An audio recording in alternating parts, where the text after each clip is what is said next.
안녕하세요. 유튜브 채널 미국 주식 이슈워치입니다.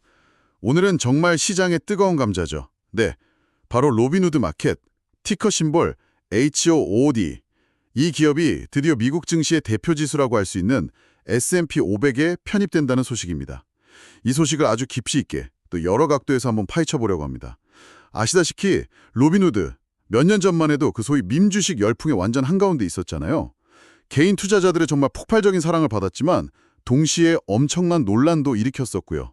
그랬던 로빈후드가 이제는 뭐랄까 명실상부 미국을 대표하는 500대 우량 기업 중 하나로 딱 인정을 받게 된 건데요. 이건 단순히 한 기업의 성장 스토리를 넘어서는 의미가 있다고 봐요.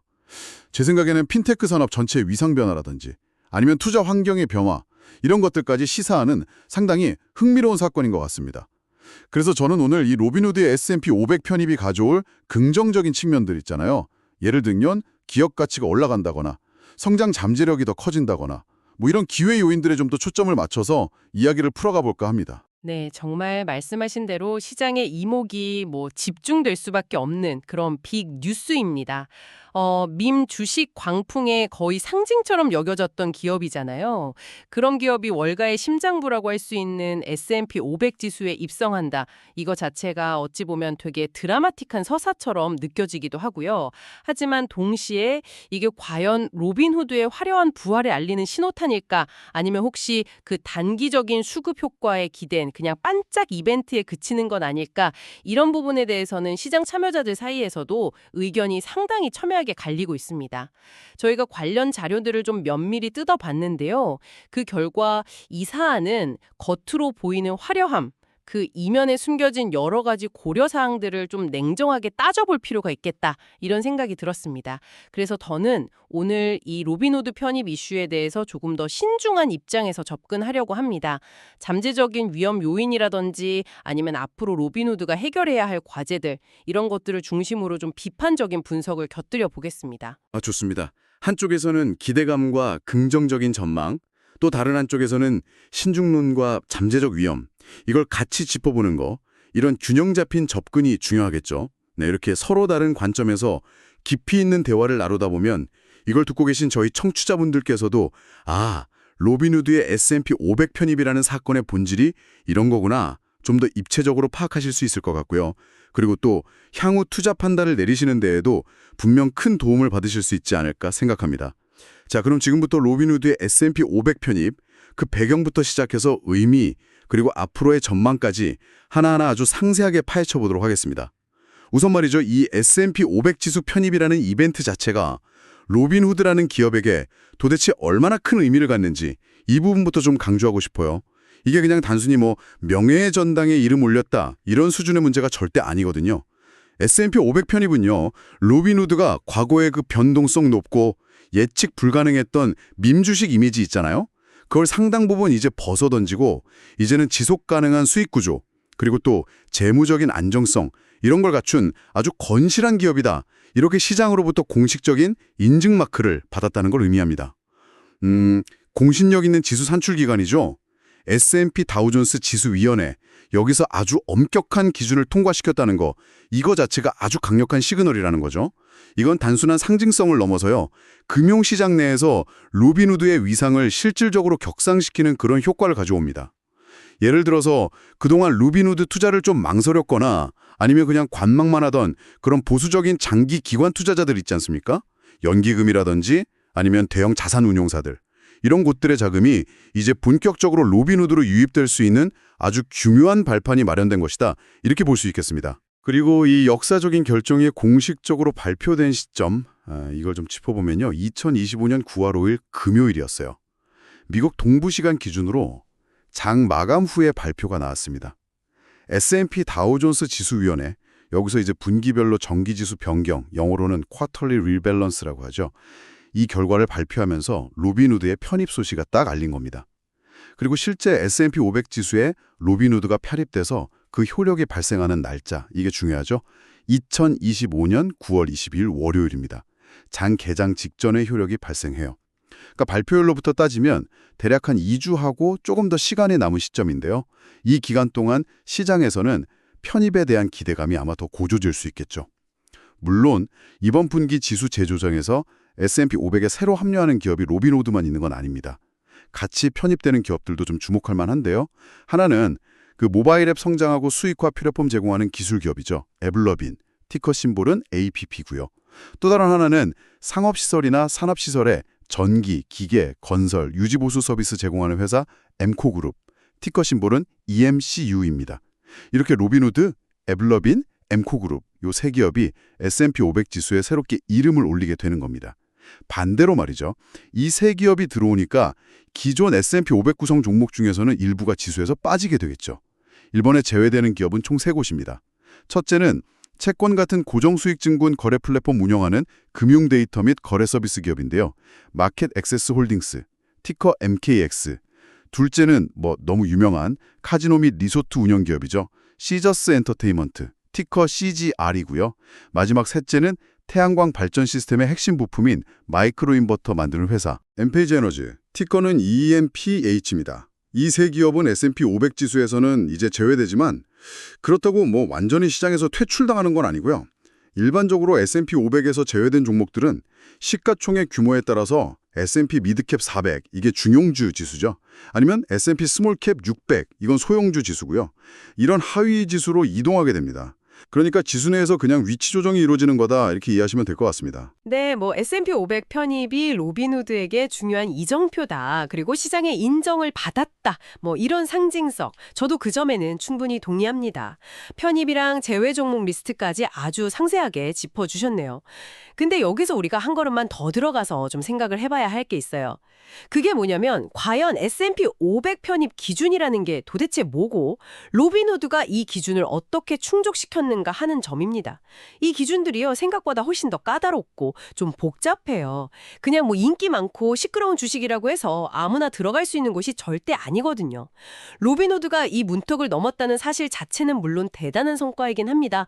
하지만 그 과정하고 이면을 좀 자세히 들여다보면 마냥 축포만 터뜨릴 상황은 아닐 수도 있다. 이런 말씀이죠. 우선 그 S&P 500 지수의 기본적인 성격부터 다시 한번 좀 상기할 필요가 있는데요. 이 지수는 시가총액 가중 방식으로 산출됩니다.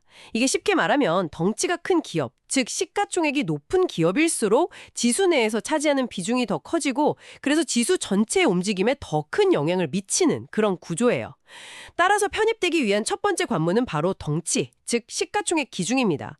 S&P 다우존스 지수위원회가 제시하는 최소 시가총액 기준은 주기적으로 좀 변동되는데요. 이번 2025년 9월 기준으로 편입되기 위해서는 최소 227억 달러, 우리 돈으로 하면 약 31조 원 정도 될까요? 이 정도 이상의 시가총액을 보유해야만 했습니다. 로빈후드는 이 기준은 아주 여유롭게 통과했죠. 이 부분은 잠시 후에 조금 더 자세히 다루도록 하고요. 하지만 시가총액만 크다고 해서 S&P 500에 그냥 들어갈 수 있는 건 절대 아닙니다.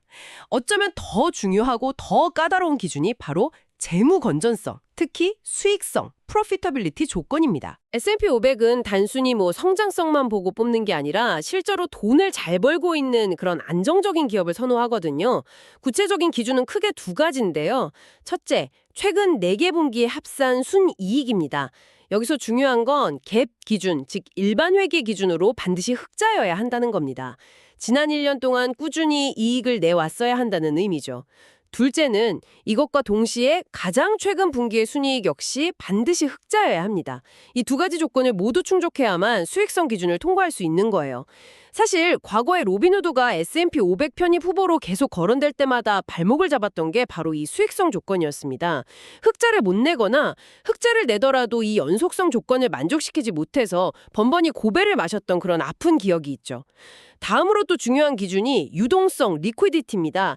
투자자들이 원할 때 큰 가격 변동 없이 쉽게 주식을 사고 팔 수 있어야 한다. 이런 의미인데요. 이걸 측정하기 위한 기준도 상당히 구체적입니다. 첫째는 연간 거래액 대비 유동조정 시가총액 비율, Annual Dollar Value Traded Float Adjusted Market Cap 이라는 좀 어려운 지표가 있는데요. 이게 0.75 이상이어야 합니다. 여기서 유동조정 시가총액이라는 건 전체 시가총액에서 대주주나 내부자 지분처럼 시장에서 실제 거래되기 좀 어려운 물량을 제외한 실질적으로 시장에서 거래 가능한 주식의 가치를 말해요. 그러니까 실질적인 시장 가치에 비해서 거래량이 천번이 많아야 한다 이런 뜻이죠. 둘째는 주는 지난 6개월 동안 매달 최소 25만 주 이상 꾸준히 거래가 되었어야 합니다. 거래가 특정 시기에만 확 몰리는 게 아니라 지속적으로 일정 수준 이상의 거래가 이루어져야 한다는 조건인 거죠. 사실 이 유동성 기준은 로빈후드처럼 원래 거래량이 많은 기술주들한테는 상대적으로 충족하기가 좀 쉬운 편이긴 합니다. 여야 하고 보통주여야 하고 이런 기본적인 조건들도 물론 존재하고요. 로빈후드가 이 모든 기준들, 특히 그 까다로운 수익성 기준까지 포함해서 모든 기준을 마침내 충족시켰다는 점은 분명히 칭찬받을 만한 성과라고 생각합니다. 특히 과거에 수익성 문제 때문에 편입에 실패했던 이력이 있고 또 시장에서는 여전히 밈 주식이다, 변동성 큰 주식이다 이런 이미지가 좀 강했잖아요. 그래서 편입 가능성에 대해서 좀 회의적인 시각이 분명히 존재했었거든요. 솔직히 말해서 2025년 2분기 실적이 시장 예상을 확 뛰어넘는 수준으로 아주 극적으로 개선이 되면서 간신히 정말 턱걸이로 4분기 연속 흑자라는 그 수익성 조건을 딱 맞추게 된 셈입니다. 마지막 퍼즐 조각이 탁 맞춰진 거죠. 그런데 말이죠. 여기서 우리가 또 하나 좀 냉정하게 짚어봐야 할 중요한 포인트가 있어요. 그게 바로 편입 발표가 나온 직후의 주가 반응입니다. 말씀하신 대로 9월 5일 금요일장 마감 후에 발표가 나왔는데 바로 그날 시간의 거래 애프터 아워스 트레이딩에서 로빈후드 주가가 즉각적으로 반응을 보였습니다.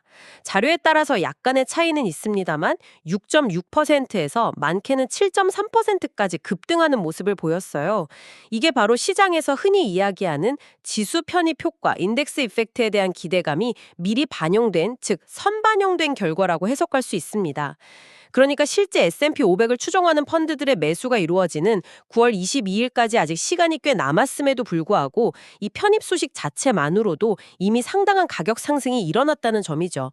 그렇다면 과연 앞으로 추가적인 상승 여력이 얼마나 더 남아있을 것인가? 혹시 이 기대감이 이미 가격에 너무 많이 녹아들어 있어서 막상 편입일이 다가오면 오히려 차익 실현 매물이 쏟아져 나오는 건 아닐까? 이런 질문들을 던져보면서 좀 신중하게 접근할 필요가 있다는 겁니다. 네, 그 선반영 가능성에 대한 지적, 충분히 일리가 있다고 생각합니다. 실제로 많은 경우에 편입 발표 직후에 주가가 가장 큰 폭으로 움직이는 그런 경향이 있죠. 하지만 저는요, 로빈후드의 현재 기업 규모라든지 또 최근에 보여준 그 압도적인 성장세를 고려해 볼 때 이번 S&P 500 편입은 단순한 기대감을 넘어선다고 봅니다. 기업의 실질적인 가치 상승을 이끌어낼 수 있는 아주 강력한 모멘텀의 시작이다. 이렇게 봐야 한다고 생각해요. 우선 시가총액 규모부터 다시 한번 살펴보시죠. 저희가 여러 자료를 통해서 확인해 본 바로는 2025년 8월 말 기준으로 로빈후드의 시가총액이 무려 924억 5천만 달러였어요. 우리 돈으로 약 127조 원 정도 됩니다. 9월 초 기준으로 봐도 자료에 따라 약간 차이는 있지만 약 915억 달러, 약 126조 원 또는 899억 8천만 달러, 약 124조 원 수준으로 나타나는데요. 이 수치들이 조금씩 차이 나는 건 실시간 주가 변동 때문이겠죠. 하지만 중요한 공통점은 이 모든 수치가 아까 말씀하신 S&P 500 편입을 위한 최소 기준 227억 달러, 이걸 3배에서 4배 이상 정말 압도적으로 넘어선다는 사실입니다. 이게 단순히 기준 통과했네? 이런 의미를 넘어서요. 로빈후드가 S&P 500에 편입되는 그 순간부터 지수 내에서도 상당히 의미 있는 비중을 차지하게 될 거라는 점을 시사합니다. 이건 단순히 로빈후드 주가에만 영향을 미치는 게 아니라 미국 증시 전체를 대표하는 S&P 500 지수 자체의 대표성을 강화하는 데도 기여할 수 있고요. 특히 핀테크나 차세대 금융서비스 분야의 비중을 높이는 데도 긍정적으로 기여할 수 있다는 그런 의미를 대포하고 있다고 봅니다. 그리고 무엇보다 중요한 것은 최근 로빈후드가 보여준 그 실적 개선세입니다. 아까 수익성 기준을 간신히 통과했다고 말씀하셨지만 그 간신히가 만들어낸 결과는 정말 눈부십니다. 2025년 2분기 실적 발표 내용 이걸 좀 자세히 들여다보면요. 시장의 예상을 아주 가뿐하게 뛰어넘는 어닝 서프라이즈를 기록했어요. 먼저 회사의 전체 매출에 해당하는 총 순수익, 토털 넷 레브뉴즈를 보면 전년 동기 대비 무려 45%나 증가했습니다. 9억 8,900만 달러를 기록했죠. 이거 월가 애널리스트들의 평균 예측치를 훌쩍 뛰어넘는 놀라운 성과였습니다. 순이익 증가세는 더 드라마틱해요. 2025년 2분기 순이익, 넷 인컴이 3억 8,600만 달러를 기록했는데요. 이건 전년 동기에는 적자였는데 흑자로 돌아선 것은 물론이고 바로 직전 분기하고 비교해서도 크게 개선된 수치입니다. 전년 동기 대비 증가율로 따지면요. 무려 105%나 증가한 거예요. 105%. 이걸 주식수로 나눈 희석 주당 순이익 다일루티드 EPS 역시 0.42달러를 기록하면서 전년 동기 대비 100% 증가했습니다. 완벽한 흑자 전환과 함께 아주 강력한 수익성 개선을 증명한 거죠. 바로 이 2분기 실적 덕분에 아까 언급됐던 S&P 500 편입의 마지막 관문이었던 4분기 연속 흑자 조건을 극적으로 충족시킬 수 있었던 겁니다. 근데 이게 단순히 매출하고 이익만 늘어난 게 아니에요. 로빈후드의 핵심 사업 지표들 있잖아요. 이것들도 아주 인상적인 성장세를 보여주고 있습니다. 첫째, 로빈후드 플랫폼에서 고객들이 맡긴 총 자산 규모, 이걸 AUC라고 하는데요. 이게 2025년 6월 말 기준으로 전년 동기 대비 무려 99%나 증가했어요. 그래서 2,790억 달러, 우리 돈으로 약 385조 원에 달했습니다. 고객들의 신뢰가 높아지고 플랫폼 규모가 정말 빠르게 커지고 있다는 명백한 증거죠. 둘째, 지난 12개월 동안 고객들이 외부에서 로빈후드 계좌로 순수하게 입금한 금액, 이걸 넷디퍼시츠라고 하는데요. 이것만 해도 5,790억 달러, 약 80조 원에 이릅니다. 신규 고객 유입도 활발하고 기존 고객 자산 증대도 잘 이루어지고 있다는 걸 보여주죠. 셋째, 고객 한 명당 평균적으로 회사에 얼마의 수익을 안겨주는지 나타내는 지표, ARPU, Average Revenue Per User라고 하죠. 이것도 전년 동기 대비 34% 증가해서 151달러를 기록했습니다. 단순히 사용자 수만 늘리는 게 아니라 실제 수익으로 연결되는 고객 기반의 질적인 성장도 함께 이루어지고 있다. 이런 긍정적인 신호로 해석할 수 있습니다. 또 하나, 로빈후드의 수익 구조가 과거보다 훨씬 다변화되고 있다는 점. 이것도 매우 중요하게 봐야 합니다. 물론 전통적인 주식이나 옵션, 그리고 암호화폐 거래에서 발생하는 거래 기반 수익, Transaction Based Revenues, 이게 여전히 중요한 부분을 차지하고 있고요. 2분기에도 전년 동기 대비 65% 증가한 5억 3,900만 달러를 기록하면서 아주 견조한 성장을 보였습니다.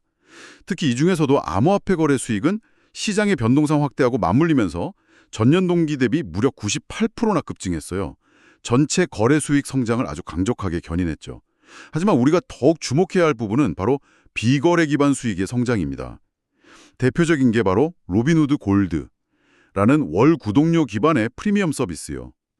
이 유료 구독자 수가요, 2025년 6월 말 기준으로 전년 동기 대비 무려 76%나 증가해서 350만 명에 이르렀습니다.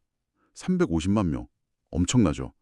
이 골드 구독료 수익하고 또 고객 예치금이나 증거금에서 발생하는 이자 수익, 넷 인트레스트 레베뉴스 같은 것들이 합쳐져서 비거래 기반 수익의 꾸준한 성장을 이끌고 있습니다.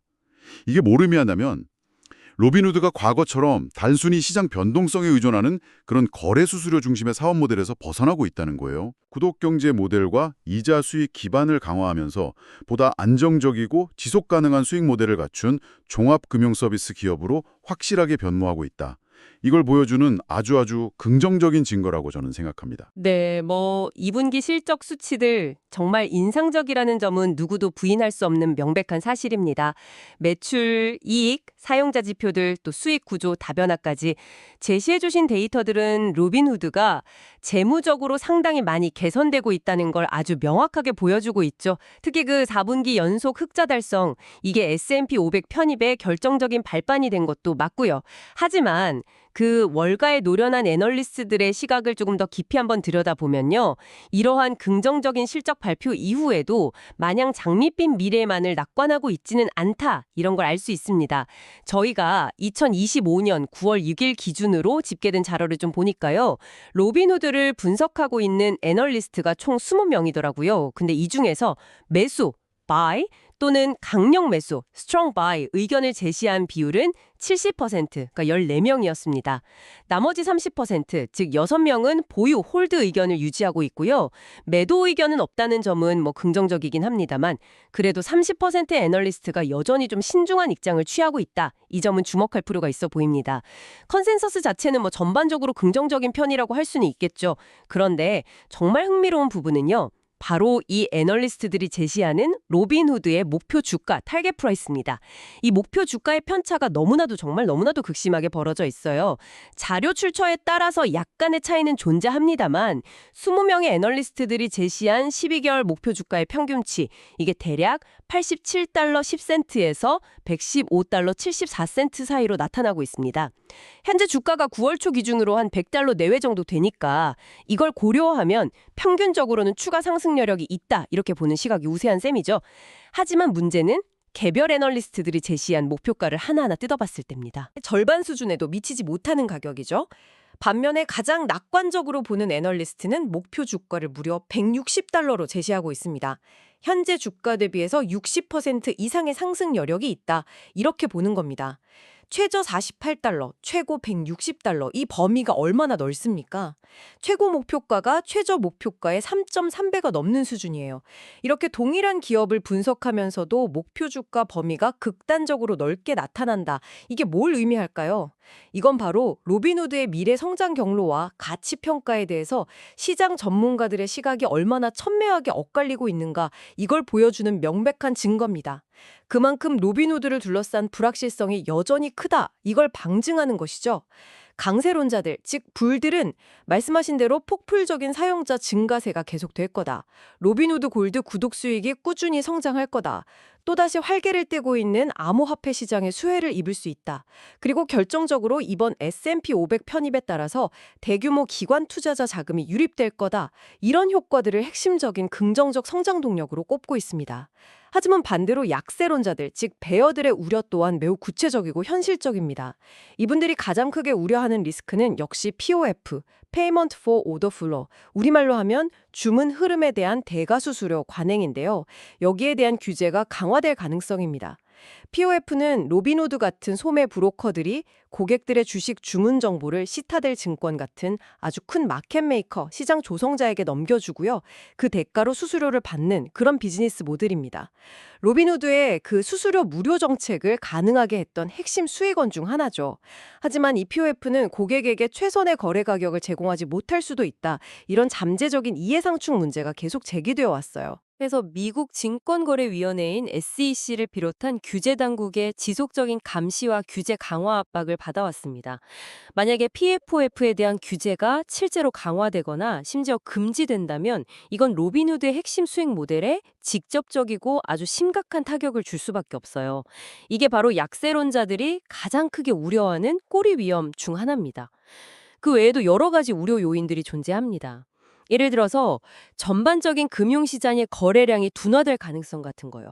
팬데믹 이후에 폭발적으로 증가했던 개인 투자자들의 거래 열기가 좀 식거나 아니면 경기 침체 우려 같은 것 때문에 시장 변동성이 줄어들면 자연스럽게 주식이나 암호화폐 거래량이 감소할 수 있겠죠. 이건 로빈후드의 거래 기반 수익, 트랜잭션 베이스드 레베뉴스 감소로 바로 직결될 수 있는 문제입니다. 또 경쟁 환경 역시 결코 녹록치가 않아요. 기존의 강력한 경쟁자들이 있지 않습니까? 예를 들면 암호화폐 거래소의 강자인 코인베이스, 또 전문 트레이더들이 많이 이용하는 인터랙티브 브로커스, 그리고 찰스 슈왑이나 피델리티 같은 전통적인 대형 증권사들까지 모두 모바일 트레이딩 서비스를 강화하면서 경쟁에 나서고 있거든요. 여기에 계속해서 혁신적인 서비스를 내놓는 새로운 핀테크 스타트업들의 도전까지 고려하면 로빈후드가 현재의 시장 점유율과 성장세를 계속 유지하기가 쉽지 않을 것이다. 이런 우려도 충분히 타당성이 있습니다. 따라서 2분기 실적이 아무리 인상적이었다고 해도 이러한 잠재적인 위험 요인들을 고려할 때 로빈후드의 장기적인 성공을 단정하기는 아직 좀 시기상조다. 이게 저의 신중한 판단입니다. 네, 그 PFOF 규제 리스크나 경쟁 심화 같은 우려사항들 분명히 존재하고 중요하게 고려해야 할 변수들이 맞습니다. 장기적인 관점에서 보면 기업의 펀더멘털을 위협할 수 있는 요인들이죠. 하지만 저는 단기적인 관점에서 특히 이 S&P 500 편입이라는 이벤트 자체에 딱 집중했을 때 우리가 절대 간과해서는 안 될 매우 강력하고 아주 직접적인 효과가 있다고 생각합니다. 바로 아까 잠시 언급되었던 지수 효과, 인덱스 이펙트, 그리고 그로 인해서 발생하는 기계적인 매수세, 메카니컬 바잉입니다. 이게 그냥 뭐 이론적인 이야기가 아니고요. 실제로 얼마나 엄청난 규모의 자금 유입을 유발할 수 있는지 구체적인 수치를 통해서 한번 설명해 드리겠습니다. 전 세계적으로 말이죠. S&P 500 지수를 벤치마크로 삼아서 추정하는 자금의 규모는 정말 상상을 초월합니다. 여러 기관의 추정치를 종합해보면 적게는 10조 달러에서 많게는 15조 달러 이상, 이 정도의 자금이 S&P 500 지수를 기반으로 운영되고 있는 것으로 알려져 있어요. 여기에는 우리가 흔히 아는 인덱스 펀드와 상장 지수 펀드, ETF뿐만 아니라 각종 연기금, 국부 펀드, 보험사 자산, 그리고 일부 액티브 펀드까지 아주 다양한 유형의 자금이 포함되어 있습니다. 이 펀드들의 공통적인 목표는 뭐냐?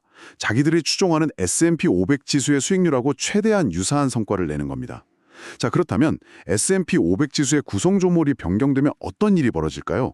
예를 들어서 이번처럼 로빈후드가 새로 편입되고 마켓액세스 홀딩스가 제외된다고 한번 가정해 봅시다. S&P 500 지수를 추정하는 펀드들은요, 자신들의 포트폴리오를 변경된 지수 구성에 맞춰서 즉시 조정을 해야만 합니다. 왜냐? 그렇지 않으면 지수와의 추적 오차, 트래킹 에러라는 게 발생하게 되고요. 이게 펀드 운영 성과 평가에 아주 치명적이거든요. 따라서 새로 편입되는 로빈후드는 그 지수 내 비중에 맞춰서 기계적으로, 그러니까 펀드 매니저의 어떤 주관적인 판단하고는 전혀 관계없이 정해진 비율만큼 반드시 사들여야 합니다. 의무적으로요. 반대로 제외되는 마켓 액세스 홀딩스는 가지고 있던 물량을 반드시 팔아야 하는 거고요. 이것은 선택의 문제가 아니라 펀드 운용 규정상 거의 의무적으로 이루어지는 과정입니다. 이것이 바로 기계적인 매수, 메커니컬 바잉의 핵심입니다. 그럼 구체적으로 로빈후드의 경우에는 이 기계적인 매수로 인해서 어느 정도 규모의 자금이 유입될 것으로 예상해 볼 수 있을까요? 저희가 확보한 최신 자료들을 바탕으로 직접 한번 추산을 해보았습니다. 계산 방식은 대략 이렇습니다. 먼저 로빈후드의 예상 시가총액을 S&P 500 전체 시가총액으로 나눕니다. 이게 이제 로빈후드가 S&P 500 지수 내에서 차지하게 될 예상 비중을 의미하겠죠. 여기에다가 S&P 500 지수를 추정하는 총 자금 규모를 곱하면 이론적으로 로빈후드 주식을 사기 위해서 유입될 자금의 규모를 추정해 볼 수 있는 겁니다. 저희가 사용한 구체적인 수치는 이렇습니다. 2025년 3월 31일 기준으로 S&P 500 지수의 전체 시가총액이 약 49조 8천억 달러였습니다. 그리고 2025년 9월 초 로빈후드의 시가총액을 약 9천억 달러로 가정하고요. S&P 500 추종 자금 규모를 좀 보수적으로 잡아서 10조 달러로 한번 계산해 보겠습니다.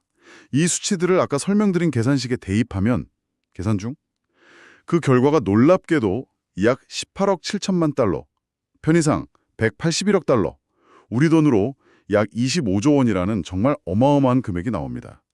181억 달러, 이 숫자가 얼마나 큰 규모인지 감이 잘 안 오실 수도 있는데요. 이 금액은 2025년 9월 초 로빈후드의 전체 시가총액 약 9천억 달러의 약 20.1%에 해당하는 엄청난 규모입니다. 다시 말해서 로빈후드 전체 주식의 5분의 1에 해당하는 물량을 S&P 500 추종 펀드들이 기계적으로 그냥 사들여야 한다는 의미예요. 물론 이 매수가 하루아침에 다 이루어지는 건 아니고 실제 편입일인 9월 22일을 전후로 며칠에 걸쳐서 좀 분산되어서 이루어지긴 하겠지만 그럼에도 불구하고 이렇게 막대한 규모의 자금이 그것도 가격에 상관없이 기계적으로 비교적 짧은 기간 안에 로빈후드 주식을 사기 위해서 시장에 쏟아져 들어온다. 한번 상상해 보십시오. 이것은 주가에 정말 강력하고 직접적인 상승 압력을 가할 수밖에 없는 그런 구조적인 요인이라고 봐야 합니다. 이러한 지수 효과가 실제로 얼마나 강력한지는 과거의 사례들을 보면 더욱 명확하게 알 수 있습니다. 가장 극적이고 대표적인 사례는 역시 테슬라죠. 테슬라는 2020년 12월 21일에 S&P 500 지수에 편입되었는데요. 편입 발표가 있었던 게 11월 중순이었어요. 그때부터 실제 편입일까지 약 한 달 남짓한 기간 동안 테슬라의 주가가 무려 60% 이상 폭등하는 기염을 토했습니다. 물론 그때 전기차 시장이 엄청난 성장 기대감하고 테슬라 자체의 강력한 펀더멘털 모멘텀도 중요한 역할을 했겠지만 S&P 500 편입에 따른 그 막대한 패시브 자금 유입 기대감, 이게 주가 급등의 결정적인 촉매자가 되었다는 분석이 지배적입니다. 테슬라만큼 그렇게 극적인 경우는 아니더라도 다른 편입 사례들에서도 좀 유사한 패턴을 관찰할 수가 있어요. 예를 들어서 미국의 대표적인 음식 배달 플랫폼이죠. 도어대시. 이 회사는 2023년 12월에 S&P 500 편입이 발표되었을 때 발표 직후 장전거래 프리마켓 트레이딩에서 주가가 즉시 5.6% 급등했습니다. 또 클라우드 기반의 기업용 재무 및 인적 자원 관리 소프트웨어 회사인 워크데이, WDA는 2024년 12월 18일에 S&P 500 지수에 편입되었는데 편입 이후 약 2주 동안 주가가 9% 상승하는 모습을 보였습니다. 물론 모든 편입 종목이 다 오르는 건 아니겠지만 이러한 사례들은 S&P 500 편입 발표 자체가 단기적으로 아주 강력한 주가 상승 모멘텀을 만들어낼 수 있다. 이걸 명백하게 보여주는 증거라고 할 수 있습니다. 따라서 로빈후드 역시 편입 발표 이후 시간의 거래에서 이미 6에서 7%대 상승이 있었지만 실제 편입일인 9월 22일까지 이러한 기계적인 매수세 유입에 대한 기대감으로 인해서 추가적인 상승 모멘텀을 충분히 기대해 볼 수 있다. 이게 저의 견해입니다. 그 지수 효과라는 거요. 이게 투자자들한테는 굉장히 매력적인 스토리텔링으로 다가온다는 점은 저도 인정합니다. 그리고 직접 계산해 주신 약 181억 달러라는 예상 패시브 자금 유입 규모. 숫자 자체만 보면 상당히 인상적이기도 하고요. 그 정도 규모의 돈이 실제로 유입된다면 주가에 긍정적인 영향을 미칠 가능성이 높겠죠. 하지만 저는 여기서 다시 한번 하지만을 외칠 수밖에 없습니다. 그 화려한 효과 이면에 숨겨진 몇 가지 중요한 함정들을 좀 냉정하게 짚어봐야 한다는 생각인데요. 첫째는 아까 잠시 언급했던 그 선반영의 문제고요. 둘째는 그 효과가 반드시 장기적인 주가 상승으로 이어지지는 않을 수도 있다. 이런 지속성의 문제입니다. 먼저 선반영 문제를 다시 한번 좀 강조하고 싶습니다. 말씀하신 대로 로빈후드 주가는 S&P 500 편입 발표가 나온 직후 시간외 거래에서 이미 6.6%에서 7.3%나 급등했습니다. 왜 이런 현상이 발생할까요? 시장에는 항상 정보에 민감하고 아주 발빠르게 움직이는 투자자들이 존재하기 때문입니다. 이들은 S&P 500 편입 같은 이런 이벤트가 발표되면 실제 인덱스 펀드들의 기계적인 매수가 대규모로 일어나기 전에 먼저 해당 주식을 사들입니다. 그리고 나서 인덱스 펀드들의 매수세가 본격적으로 유입되면서 주가가 오르면 그때 이제 차익을 실현하고 빠져나오려는 그런 전략을 구사하죠. 이런 소위 투기적 자금 또는 차익 거래자, arbitrageurs들의 선제적인 움직임 때문에 편입 발표 자체만으로도 이미 상당한 매수세가 유입되어서 가격을 단기적으로 밀어올리는 그런 경향이 있습니다.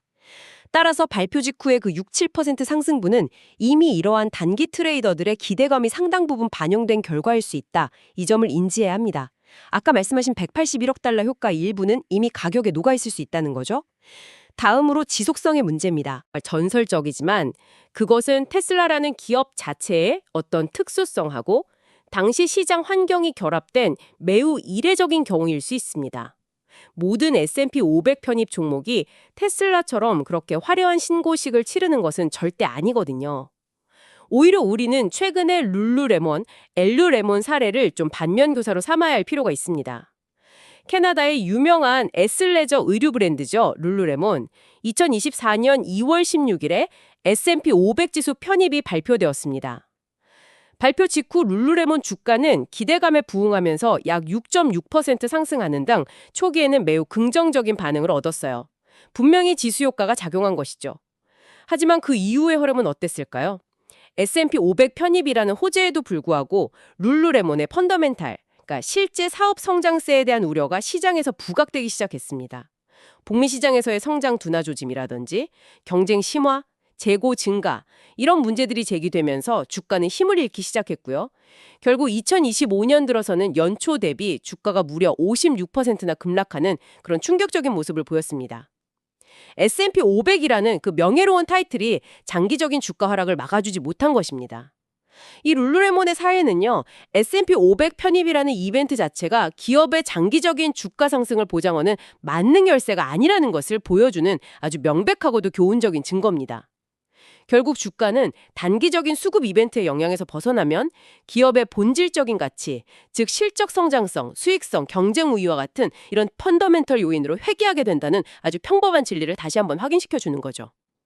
또한 아까 계산해 주신 그 18억 달러라는 예상 유입 자금 규모 역시 몇 가지 가정을 전제로 한 추정치일 뿐이라는 점도 잊어서는 안 됩니다. 계산에 사용된 S&P 500 전체 시가총액 49.8조 달러는 2025년 3월 말 기준 수치이고 로빈후드의 시가총액 9천억 달러나 S&P 500 추종자금 규모 10조 달러 역시 시장 상황에 따라서 계속 변동하는 값입니다.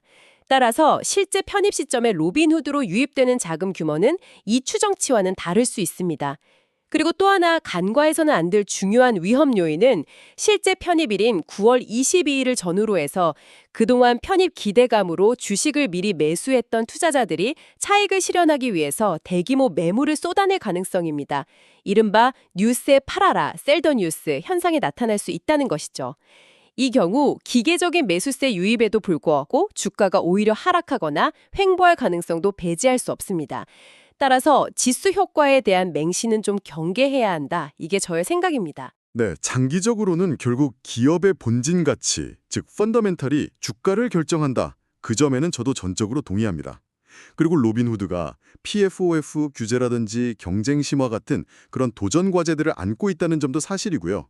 하지만 저는 로빈후드가 바로 그 펀더멘탈 측면에서도 과거와는 확연히 달라진 아주 매우 긍정적인 모습들을 충분히 보여주고 있다고 생각합니다. 자, 이제까지 저희가 나눈 논의를 바탕으로 로빈후드 투자에 대한 긍정적인 측면, 즉 상승 요인, 불케이스들을 한번 정리해 보겠습니다. 첫째, 강력하고 지속적인 성장 지표입니다. 아까 2025년 2분기 실적 발표에서 확인했듯이 총 플랫폼 자산, AUC, 이게 전년 대비 99%나 증가하면서 거의 2배 가까이 성장했고요. 순입금액, 넷 디퍼짓도 꾸준히 유입되고 있고 또 이용자당 평균 수익, ARPU까지 개선되는 등 핵심 성장 엔진들이 아주 건강하게 잘 작동하고 있다. 이런 증거들이 쏟아지고 있습니다. 특히 수익성이 높은 로빈후드 골드 구독자 수가 76%나 폭발적으로 증가해서 350만 명을 넘어섰다는 것. 이건 로빈후드가 단순 거래 플랫폼을 넘어서 충성도 높은 고객 기반을 갖춘 서비스 플랫폼으로 진화하고 있다는 걸 보여주는 거죠. 둘째, 확실하게 증명된 수익성 개선입니다. 과거에 돈 못 버는 성장주, 이런 오명과 논란이 참 많았지 않습니까? 하지만 최근 4개분기 연속으로 갭 기준 흑자를 달성함으로써 로빈후드의 사업 모델이 이제는 변동성이 큰 시장 환경 속에서도 지속 가능한 이익을 창출할 수 있다는 것을 시장에 명확하게 증명해냈습니다. 이건 기업의 재무적 안정성이 크게 향상되었다는 걸 의미하고요. 투자자들의 신뢰를 회복하는 데 아주 결정적인 역할을 했다고 봅니다. 셋째, 바로 이번 S&P 500 편입이라는 강력하고 확실한 촉매제입니다. 이건 단순히 패시브 펀드로부터의 그 18억 달러 규모의 기계적인 매수 자금 유입, 이런 단기적인 수급 호재만을 의미하는 게 아닙니다. 더 중요하게는 로빈후드의 향상된 재무적 건전성하고 미국 증시 내에서의 대표성을 S&P 다우존스라는 공신력 있는 기관이 공식적으로 인정해준 사건이다. 이런 상징성이 있다는 거죠. 이건 그동안 로빈후드 투자를 좀 꺼려왔던 보수적인 액티브 펀드들 있잖아요. 그러니까 펀드 매니저가 직접 종목을 선정하고 비중을 조절하는 그런 펀드들. 이런 펀드들의 관심까지 새롭게 끌어올릴 수 있는 아주 좋은 기회가 될 겁니다. 액티브 펀드들의 자금 유입까지 더해진다면 주가 상승 탄력은 더 커질 수 있겠죠. 이러한 강력한 성장성, 증명된 수익성, 그리고 S&P 500 편입이라는 확실한 이벤트가 딱 결합되어서 로빈후드의 주가 상승을 이끌 것이다. 이게 저의 긍정적인 전망입니다. 하지만 동전에는 항상 양면이 있듯이 이런 긍정적인 전망 이면에는 우리가 반드시 인지하고 또 대비해야 할 잠재적인 위험 요인들, 즉 약점 베어 케이스들이 분명히 존재합니다. 앞서 논의된 내용들을 바탕으로 로빈후드 투자의 부정적인 측면, 즉 하락 요인들을 한번 정리해 보겠습니다. 첫 번째이자 가장 예측하기 어려운 위험은 역시 PFOF 관련 규제 강화 가능성입니다. 이건 로빈후드의 아킬레스건과도 같다고 할 수 있죠. 비록 최근 SEC의 움직임이 다소 좀 완화된 듯한 모습을 보이기도 했지만 PFOF 모델 자체에 대한 논란과 규제 압박은 언제든 다시 불거질 수 있는 그런 잠재적 시한폭탄과 같습니다. 만약 강력한 규제가 현실화된다면 이는 로빈후드의 핵심 수익 구조에 직접적인 타격을 주어서 실적 악화와 주가 하락으로 이어질 수 있다는 점. 이건 부인할 수 없는 중대한 사실입니다. 투자자들은 이 리스크를 항상 염두에 두어야 합니다. 두 번째, 거시경제 및 금융시장 환경 변화에 따른 리스크입니다. 로빈후드의 수익은 여전히 개인 투자자들의 주식 및 암호화폐 거래량의 상당 부분 의존하고 있습니다. 만약 향후 글로벌 경기 침체가 본격화되거나 아니면 시장의 변동성이 크게 줄어들어서 투자자들의 거래 활동이 위축된다면 로빈후드의 거래 기반 수익은 예상보다 빠르게 감소할 수 있습니다. 특히 암호화폐 시장의 그 극심한 변동성은 로빈후드 실적의 불안정성을 높이는 요인이 될 수도 있고요. 세 번째, 날로 치열해지는 경쟁 환경입니다. 수수료 무료 경쟁을 촉발했던 게 로빈후드지만 이제는 뭐 찰스 슈업, 피델리티 같은 초대형 전통 증권사들도 대부분 수수료 무료 정책을 도입했고 모바일 앱 기능도 대폭 함호하고 있습니다. 여기에 코인베이스, 바이낸스 같은 암호화폐 거래소들과의 경쟁, 인터랙티브 브로커스와 같은 전문 트레이더 플랫폼과의 경쟁, 그리고 위불, M1 파이낸스 같은 새로운 핀테크 경쟁자들의 도전까지 정말 사방에서 경쟁 압박이 거세지고 있습니다. 로빈후드가 이 치열한 경쟁 속에서 차별화된 우위를 계속 유지하고 시장 점유율을 지켜나갈 수 있을지는 여전히 좀 지켜봐야 할 문제입니다. 마지막으로 아까 계속 강조했던 지수 효과에 대한 과도한 기대감과 선반영 가능성입니다. S&P 500 편입이라는 이벤트는 분명 단기적인 호재이지만 그 효과가 이미 주가의 상당 부분 반영되었을 수 있으며 실제 편입일 9월 22일을 전후로 오히려 셀더 뉴스 현상이 나타나면서 단기적인 주가 하락이나 조정이 나타날 가능성도 충분히 염두에 두어야 합니다. 룰루레몬의 사례처럼 장기적인 주가 방향성은 결국 펀더멘털에 의해 결정될 것이라는 점을 잊지 말아야 합니다.